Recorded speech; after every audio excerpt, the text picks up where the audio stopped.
Hi, Senator Scott Jensen. I represent Carver County. This is one of the most important videos I've made, and one of the hardest. Frankly, it's been a very difficult decision to make whether I even wanted to do it. Less than a week ago, I was notified by the Board of Medical Practice in Minnesota that I was being investigated because of public statements I had made. They listed two allegations. They said I've been spreading misinformation in regards to the completion of death certificates on a news program, which happened to take place on April 7th. And you could find that one. It was with Chris Berg if you wanted to.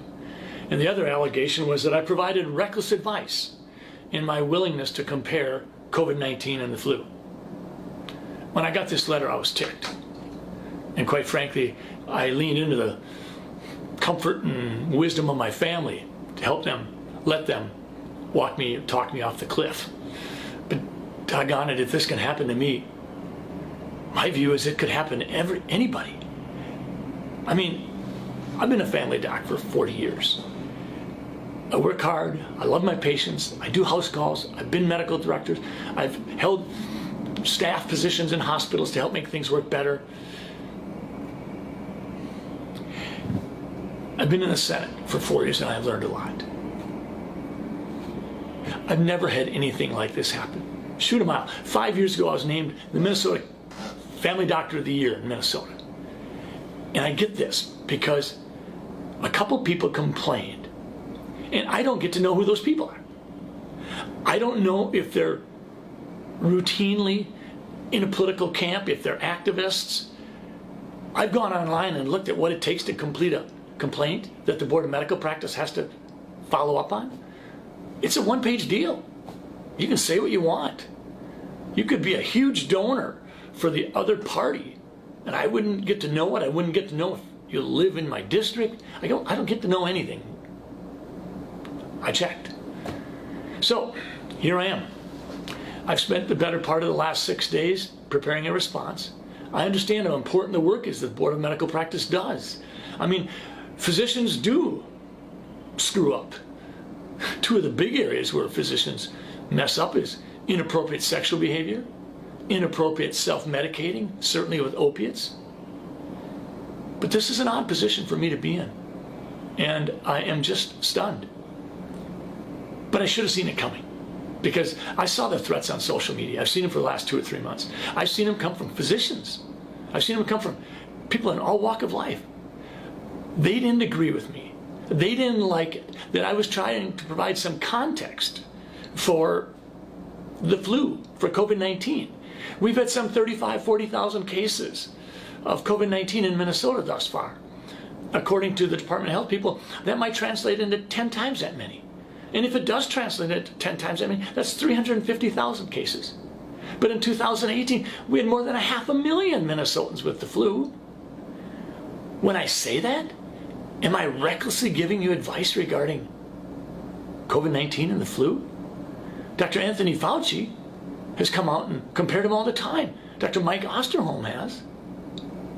In terms of the death certificates, on April 3rd, I got an email from the Department of Health that said very clearly that we should report COVID-19 on death certificates if it is assumed to have caused or contributed. Well, that's not how we do death certificates. The official ICD-10 coding for April 1st, 2020 through September 30th, 2020, during the time frame in question, says this: if the provider documents suspected, possible, probable, or inconclusive COVID-19, do not assign U07.1, which is COVID-19 disease. It says, assign a code explaining the reason for the encounter, such as fever, or a cough, or shortness of breath. That's what the official instructions say. So I get this on April 3rd. I end up inadvertently, sort of accidentally, running it up the flagpole with Chris Berg on April 7th. And what happens? The Department of Health, a few days later, comes out with a clarification. And then a few weeks later, they come out with another clarification. And I appreciate it. Fact of the matter is, I'm proud of the Department of Health in Minnesota for saying we are not going to list non-confirmed cases as deaths in Minnesota. We are going to put an asterisk by them, and we'll follow up on those later. But that's not what Pennsylvania was doing. That's why they had to subtract 200 patients from their COVID-19 death count. Colorado did the same thing. New York went the other direction. New York said, we're having more deaths in a certain period than we normally have, so those deaths must be COVID-19. We just didn't pick them up. So never mind the testing. We're adding 3,700 to our total, and oh, well, that does increase our total by 50%. So I'm in the position where I have to explain that I wasn't spreading misinformation. And I'm not being reckless when I talk about COVID-19 and influenza both being single-stranded RNA viruses that are respiratory in nature with similar symptoms and can be spread through particulate matter and aerosol transmission. I've got an 8-page document that I put together for the Board of Medical Practice, and let me be clear. They do important work, and I'm going to fully cooperate with them. I also have some 70 pages of attachments, and in the attachments, I've got the Pennsylvania Department of Health slashing their numbers by 201. I've got the Department of Health in Illinois, where one of the directors says that just because we put COVID-19 down on the death certificate as cause of death, that doesn't mean the patient died of COVID-19. She said that. Dr. Fauci, when he talks about influenza, he was the lead article in this New England Journal article, and he said this: if one assumes that the number of asymptomatic or minimally symptomatic cases for COVID-19 is several times as high as the number of reported cases, the case fatality rate may be considerably less than 1%. This suggests that the overall clinical consequences of COVID-19 may ultimately be more akin to those of a severe seasonal influenza. That was Dr. Fauci. And, oh, by the way, one of the contributing authors was Dr. Robert Redfield, the head of the CDC. Dr. Osterholm is a well-regarded epidemiologist, and he was saying this in the middle of March. He said, the flu has become a pandemic more than once and has killed millions of people. It still exists today. Unfortunately, we now have on our hands something else, but it's caused by coronavirus, which is acting very much like influenza. Folks, do I feel targeted? Yeah, I do. Do I know who my accusers are? No, I don't get to know. Could I be disciplined by the Board of Medical Practice? Well, sure I can. There's 2 allegations they're investigating.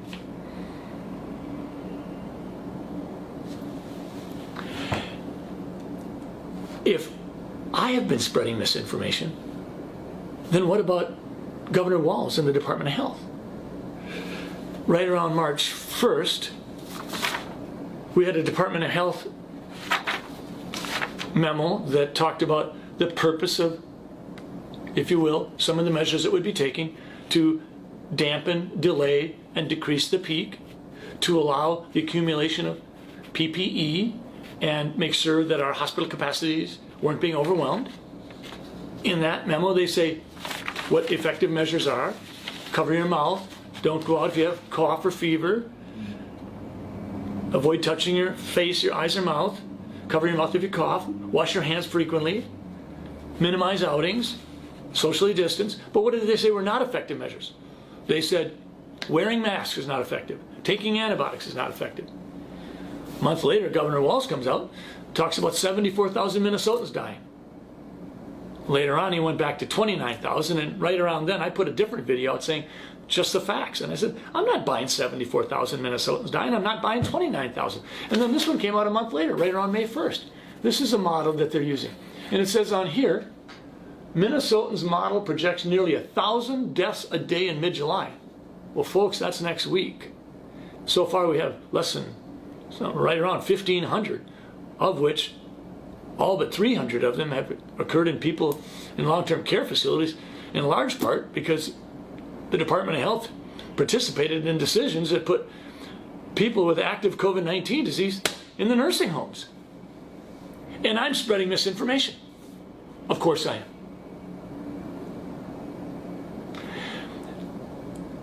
I don't know what to tell you.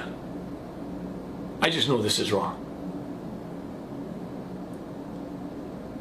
We're in a bad place. My wife asked me the other day, Scott, why did 911 pull us together as Americans so much? And why is COVID-19 breaking us apart? I think physicians are part to blame. Scientists are. We've become so darn political. Physicians and scientists in the past are supposed to be above the fray. They're not. I have this odd set of hats I'm wearing because I'm the vice chair of the Health and Human Services Committee in the Senate, and I'm involved in policy discussions and involved in bills that deal with providing relief for COVID-19. And on the other hand, I've been a physician in the trenches for 35 years. So I try to connect the dots. I don't try to present myself to be something I'm not. I'm not an epidemiologist, but yes, I've taken epidemiology classes. I'm not an infectious disease doctor, but I take care of infectious disease every day. I just want to leave you with a couple of questions you could maybe ask yourself. Do we think it's okay for physicians to certify in death certificates that someone died of COVID-19, even if there was never a COVID-19 positive test obtained, even if there was never a COVID-19 test done, even if a COVID-19 test hadn't even been considered? And maybe the worst even if the family had no clue that the death certificate they received for their loved one was going to say COVID-19. What do we want to be doing there? In Minnesota, I think the Department of Health is taking care of business. Those are important questions. I'm sure there are naysayers out there that think that I'm getting exactly what I deserve. Fine. If it can happen to me, I think, frankly, that it could happen to anybody. It feels ugly. It feels like some of the people that disagree with me don't want to have a conversation. I've asked many of you to have conversations, and you've not been interested. So, reckless advice regarding comparisons between COVID-19 and the flu. Spreading misinformation, because I cried foul when I received a memorandum from the Department of Health on April 3rd, which directed me to a CDC link, which says clearly that you could have a patient suffering from other medical problems, wheelchair bound, severe stroke within the preceding year or two, no COVID-19 test ever done or ordered, and when that patient dies of pneumonia, it's a COVID-19 death. I cried foul. And I'm grateful that the Department of Health, a week later, tried to clarify things, and a month later clarified it further. But I'll say it again. The official people who write the coding Bible in this country said, if the provider documents suspected, possible, probable, or inconclusive, do not assign COVID-19. Thanks for listening. We better all stay engaged. Thank you.